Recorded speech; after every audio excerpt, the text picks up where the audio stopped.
الحمد لله والصلاة والسلام على سيدنا محمد وعلى آله وأصحابه أجمعين. أما بعد، عن الأسود قال: سألت عائشة رضي الله تعالى عنها ما كان النبي صلى الله عليه وسلم يصنع في بيته. اللہ کے نبی صلی اللہ علیہ وسلم کی گھریلو زندگی اور آپ کے حسن معاشرت،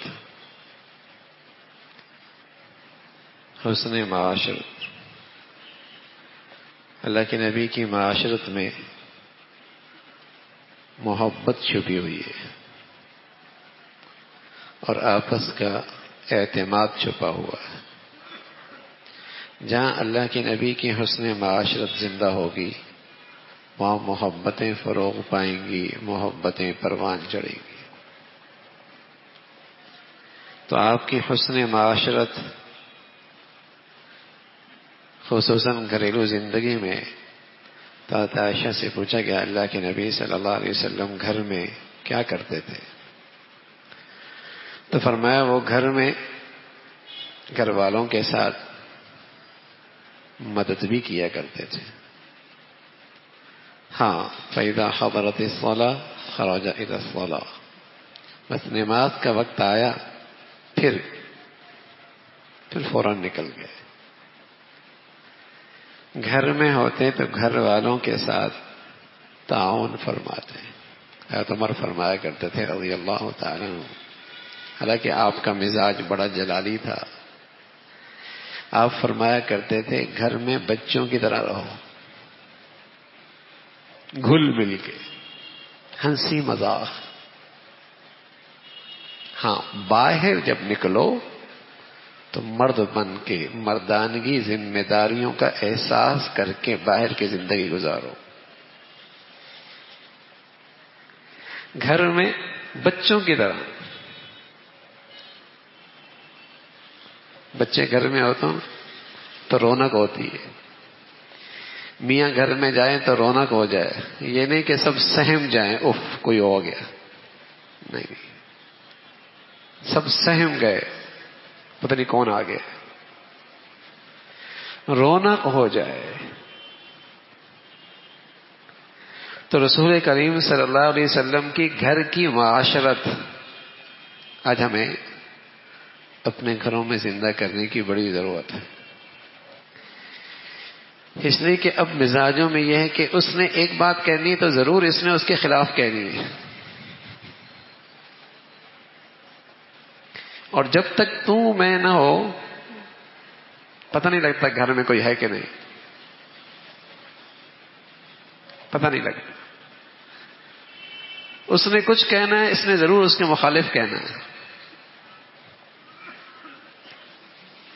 تو رسول کریم صلی اللہ علیہ وسلم کی معاشرت بڑی خوبصورت تھی. آپ دیکھیں حضرت صفیہ فرمانے لگی مجھے اونٹ پہ سوارا ہونا ہوتا تو اللہ کے نبی اونٹ کے قریب آتے اور وہاں بیٹھ جاتے، تو آپ اپنا گھٹنا میرے لیے سیڑھی بنا دیتے، میں اس پہ چڑھ کے اونٹ پہ سوار ہوتی. کیا انکساری ہے، کیسی دل جوئی ہے. بتائیے، امام الانبیاء ہے، اللہ کے بعد کوئی ہستی ہے تو محمد الرسول اللہ کی ہے، لیکن کیسی دل جوئی ہے.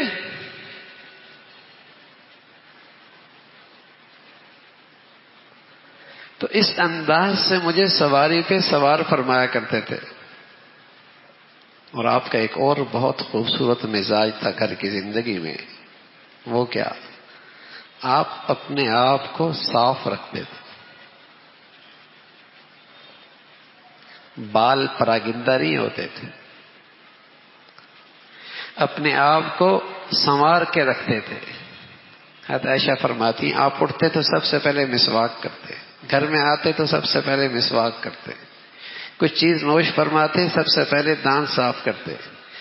کتنے ایسے گھرانے ہیں جہاں جھگڑوں کی وجہ صفائی نہیں ہے، منہ صاف نہیں ہے، دانت صاف نہیں. اسے یہ احساس ہی نہیں کہ میں جو سگریٹ پی کے جا رہا ہوں گھر والوں کو کتنی تکلیف ہوگی اس بو سے. میں نے جو یہ نسوار رکھی ہوئی ہے یا کوئی اور چیز رکھی ہوئی ہے گھر والوں کا اس کا انہیں کتنا تکلیف ہوگی ان کو.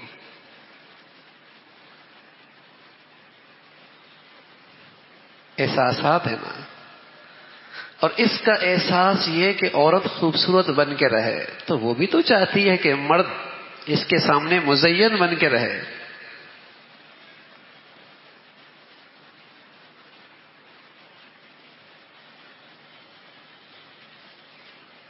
تو رسول کریم صلی اللہ علیہ وسلم گھر میں صاف ستھرے رہا کرتے تھے.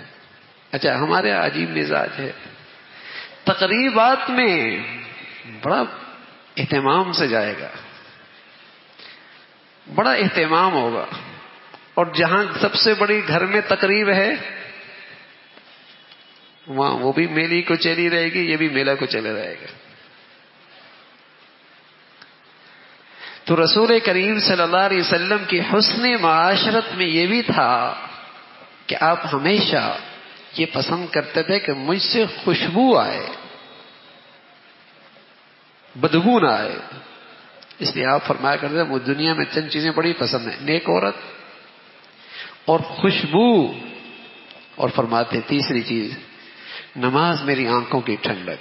ان تین چیزوں کے بارے میں فرمایا. تو خاص طور پہ خوشبو پسند فرماتے تھے کہ ہر وقت میرے جسم سے خوشبو آ رہی ہو. اب دیکھو یہ بہت معمولی باتیں ہیں لیکن یہ اچھی معاشرت کے خلاف ہے. کسی کو میری ذات سے تکلیف پہنچے, بو آئے, گھن آئے, بلکہ گھن آتی ہے. تو اچھی معاشرت کیا ہے کہ سامنے والے کو جو میری زندگی میرے ساتھ گزار رہی ہے اسے مجھ سے راحت ملے. تو آپ علیہ الصلوۃ والسلام ہمیشہ خوشبو کا استعمال فرمایا کرتے تھے, بال سنوار کے رکھا کرتے تھے, کنگھی لگایا کرتے تھے, کپڑے صاف ستھرے ہوا کرتے تھے. یہ آپ کے گھر کی زندگی کا ایک انداز تھا.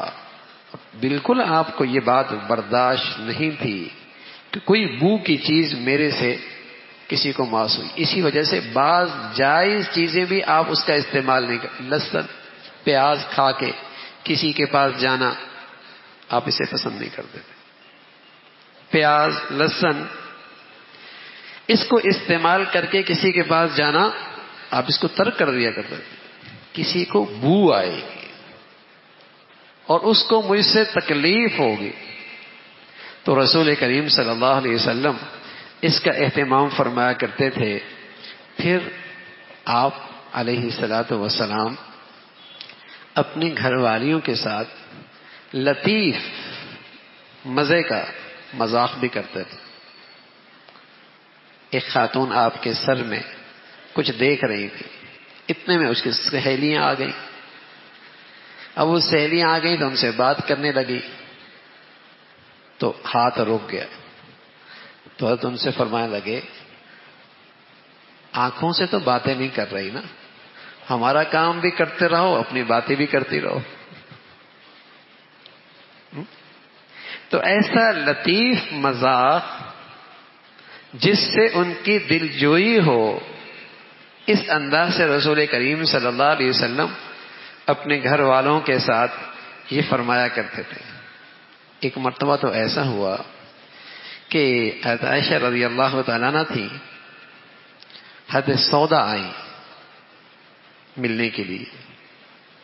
تو حضرت عائشہ رضی اللہ تعالیٰ عنہ نے ایک چیز بنائی, اس میں چربی ڈالی, پانی ڈالا اور ساتھ آٹا ڈالا, حلوہ سا بن گیا. تو آپ نے فرمایا, حضرت عائشہ نے فرمایا کہ کھاؤ. حضرت سودا نے فرمایا میں تو نہیں کھاتی. تو آپ نے فرمایا ایسا کرو, عائشہ نہیں کھائے گی نا تو اس کے منہ پہ مل دو. اب آپ درمیان میں بیٹھے ہیں, اس نے منہ میں مل دیا. اب جب اس نے ملا تو آپ نے سودا سے کہا تم بھی مل دو. ٹھیک ہے. اب آپ علیہ الصلوۃ والسلام یہ سوکنوں کا معاملہ دیکھ بھی رہے اور مسکرا بھی رہے. اب دیکھیے نا کتنی بڑی ذات ہے، لیکن گھر میں کیسے رہ رہے ہیں؟ بچے بھی تو ایسے کرتے ہیں نا، چھوٹے بھی تو ایسے کرتے ہیں. تو حضور فرمایا کرتے گھر میں بچوں کی طرح رہو، بارونق بنو، بوجھ نہ بنو. گھر والے تمہارے انتظار کریں، یہ نہ ہو کہ تم آؤ تو وہ کلب چلی جائے، وہ آئے تو آپ پارک چلے جائیں، کہ کہیں ایسا نہ ہو کہ کہیں ساتھ نہ ہونے پائے. ہاں؟ رونق بنو گھر کی، اور وہ تبھی ہوگا جب آپ کی معاشرت اچھی ہوگی، وہ آپ کا انتظار ہو. ہاں مزہ آئے گا، گھر میں آئیں گے تو مزہ آئے گا. یہ نہیں گھر میں آئے گے تو مصیبت ہو جائے گی، سب کا موڈ آف ہو جائے گا. اچھا دوستوں میں اس کا موڈ بالکل ٹھیک ہوتا ہے، باہر اس کا موڈ بالکل ٹھیک ہوتا ہے، بس گھر جانے کی دیر ہے ایک دم موڈ خراب ہو گیا، ایک دم موڈ خراب ہو گیا، طبیعت میں سختی آ گئی، مزاج میں کرخی آ گئی. تو رسول کریم صلی اللہ علیہ وسلم کی معاشرت کیسی ہے؟ سبحان اللہ. گھر میں آپ کا موڈ بہت اچھا، حالانکہ باہر آپ کے لیے بڑی بڑی تکالیف تھی، بڑی بڑی ازمائشیں تھی، اور بڑے بڑے حالات سے آپ کو گزرنا پڑتا تھا.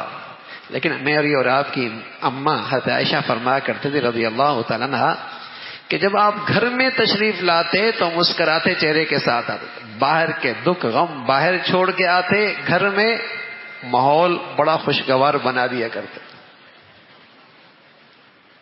خوشگوار ماحول بنا دیا کرتے. واللہ جعل لکم من بیوتکم سکنا، گھر بنائے نا تمہیں سکون ملے نا، سکون ملے نا تمہیں. سکون کا باعث بنو گے تبھی تمہیں ان سے بھی سکون ملے گا. تم ٹینشن دو گے تو پھر تمہیں ٹینشن دی بھی جائے گی. تم پریشان رکھو گے تو پھر تمہیں وہاں پریشانی ہی ملے گی. لیکن یہ گھر کا ماحول سازگار بنانے کا طریقہ رسول کریم صلی اللہ علیہ وسلم کی زندگی سے لینا ہوگا کہ آپ علیہ الصلوۃ والسلام کس انداز سے، نرمی سے، شفقت سے اور پیار سے گھر کا ماحول بنایا کرتے تھے اور گھر والوں کی توجہ لیا کرتے تھے. ازواجا لتسکنوا الیہا وجعل بینکم مودۃ ورحمہ، کہ تم ان سے سکون پاؤ، وہ تم سے سکون پائیں. جب تک جوانی ہوتی ہے، جوانی ہوتی ہے تو یہ جوانی آدمی محبت کے پرائے میں سکون دیتی ہے. محبت کے پرائے میں ایک دوسرے کی دل جوئی، ایک دوسرے کے ساتھ مذاق. اور جب آدمی بڑھاپے میں جاتا ہے، اب تو سکون بڑا مشکل ہے بڑھاپے میں، لیکن قرآن نے کہا پھر بھی سکون ملتا ہے. وہ کیسے؟ اب وہ اس بوڑھے پہ شفقت کھاتی ہے، اور یہ بوڑھا اس پر شفقت کھاتا ہے کہ اس نے ساری جوانی میرے گھر کی دہلیز پہ قربان کر دی. تو جوانی محبت سے گزرتی ہے، ایک دوسرے سے سکون پاتے ہیں. بڑھاپا شفقت میں گزرتا ہے، ایک دوسرے کے لیے راحت کا باعث بنتے ہیں.